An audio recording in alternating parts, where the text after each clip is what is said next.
Со финансиски средства од фондовите на Европската Унија, а во соработка со општината Рила во Република Бугарија, во Кочани беше реализиран проектот за изградба и опремување на етнокуќата.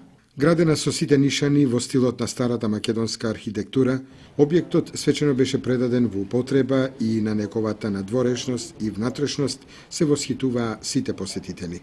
Во него досега се реализирани неколку изложби од богатото етнолошко богатство на Кочанскиот крај, промоции на книги, настап на етномузичари, а по повод деновите на Кочанскиот ориз беше место каде што дојдоа и делегации од повеќе земји учесници на манифестацијата.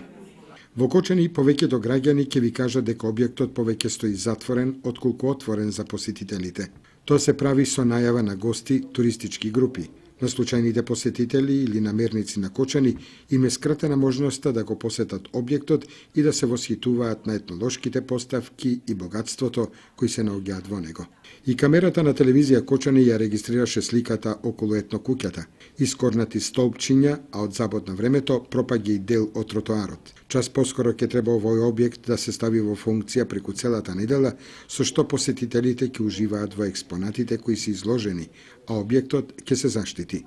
Вака останува мета на посетителите кои во вечерните часови, поради слабата осветленост, се собираат и недолично се однесуваат.